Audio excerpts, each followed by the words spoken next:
आज Doubtnut app download करें। Doubtnut पर अपने सभी गणित, रसायन विज्ञान, भौतिक विज्ञान और जीव विज्ञान के डाउट्स का करो सफाया।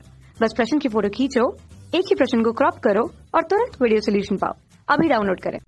हेलो फ्रेंड, हमारा क्वेश्चन यहाँ पर अभिकथन कह रहा है कि जब एक नाभिक उत्तेजित अवस्था में होता है तो गामा किरणों का उत्सर्जन करके निम्न ऊर्जा स्तर में संक्रमण कर सकता है। तर्क क्या कह रहा है? किसी नाभिक में ऊर्जा स्तर परमाणुओं में उपस्थित ऊर्जा स्तरों के समान होते हैं। तो देखो, ऊर्जा स्तर की बात करते हैं। जैसे हमारे पास क्या है कि एक नाभिक है, कुछ इस प्रकार यहाँ पर एक परमाणु का नाभिक है। तो ये नाभिक हो गया और नाभिक के चारों ओर क्या करते हैं, कक्षाएं होती है। तो ये मान लिया कि हमारे पास कक्षाएं, अलग अलग ऊर्जा स्तर की कक्षाएं हैं।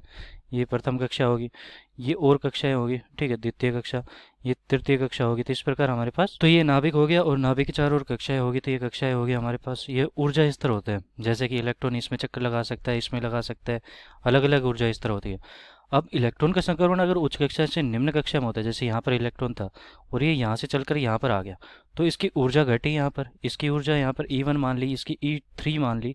तो ये ऊर्जा का जो अंतर आ रहा है उसके कारण यहाँ पर फोटोन उत्सर्जित होगा, ठीक है, फोटोन उत्सर्जित होगा। और वो फोटोन उत्सर्जित क्या हो रहा है, क्योंकि इसमें ऊर्जा का अंतर आया है और वो ऊर्जा कहीं कहाँ पर फोटोन के रूप में बाहर निकल जाएगी।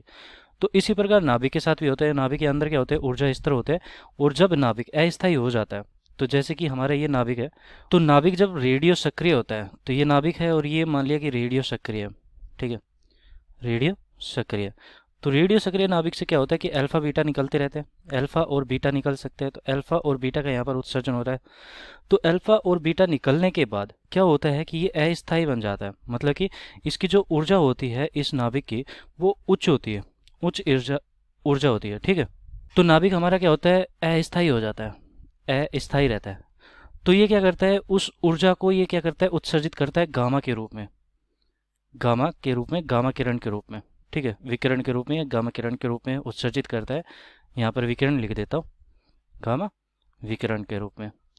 और फिर ये क्या करता है, अपनी स्थायी अवस्था में आने की कोशिश करता है। तो स्थायी अवस्था में आ जाता है।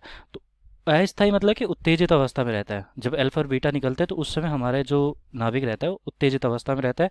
फिर क्या होता है कि इसमें जो प्रोटॉन ये होते हैं, ये सब यहाँ पर गामा के विकिरण का उत्सर्जन करते हैं और ये स्थायी नाभिक का निर्माण करते हैं, ठीक है। तो ये गामा विकिरण इसीलिए निकलती है। तो हम क्या कहेंगे, किसी नाभिक में ऊर्जा स्तर परमाणु में उपस्थित ऊर्जा स्तरों के समान रहता है। तो ये बात सही है। यहाँ पे ऊर्जा स्तर होते हैं जिस प्रकार हमारे यहाँ पर परमाणु में ऊर्जा स्तर होते हैं। तो जैसे यहाँ पर फोटोन निकल रहे हैं, यहाँ पर हमारी गामा किरणें निकलती है। तो ये बात सही है, कथन 2 यहाँ पर सही है, ठीक है। और जब एक नाभिक उत्तेजित अवस्था में होता है तो गामा विकिरणों का उत्सर्जन करके निम्न ऊर्जा स्तर में संक्रमण कर सकता है। तो जैसे कि यहाँ पर मैंने बताया कि यहाँ पर हमारे क्या होता है कि ये अस्थायी मान लिया कि इलेक्ट्रॉन है, तो ये निम्न कक्षा में जा सकता है, संक्रमण हो सकता है इसका, ठीक है। ऐसे यहाँ पर भी होता है कि यहाँ पर हमारे पास क्या है, नाभिक में जब नाभिक हमारा उत्तेजित अवस्था में होता है तो ये संक्रमण करके निम्न ऊर्जा स्तर में चला जाता है। तो यहाँ पर भी ऐसा ही हो रहा था, उत्तेजित है और फिर ये निम्न ऊर्जा स्तर में चला जाता है। तो ऐसा ही रहता है। तो अभिकथन भी यहाँ पर सही है। तो मैं क्या कहूँगा, दोनों के दोनों सही है। और यहाँ पर किसी नाभिक में ऊर्जा स्तर परमाणु में उपस्थित ऊर्जा स्तरों के समान होते हैं, तो ये भी सही है, ठीक है। तर्क और यहाँ पर अभिकथन दोनों सही है। तो हमारा तर्क यहाँ पर अभिकथन की सही व्याख्या कर रहा है, क्योंकि यहाँ पर ऊर्जा स्तर के आधार पर ही मैं इसकी व्याख्या कर पाता हूँ। तो ये क्या होगी, सही व्याख्या कर रही है, मतलब कि यहाँ पर बी विकल्प हो जाएगा। और तर्क यहाँ पर दोनों सही भी है, अभिकथन और तर्क दोनों सही है। तो बी विकल्प हमारा सही उत्तर होगा। धन्यवाद। कक्षा 6 से 12वीं से लेकर नीट, IIT, JEE वो एडवांस के लेवल तक 1 करोड़ से ज्यादा छात्रों का भरोसा। आज ही डाउनलोड करें डाउटनेट ऐप या व्हाट्सएप करें अपने सारे डाउट्स 8400 400 400 पर।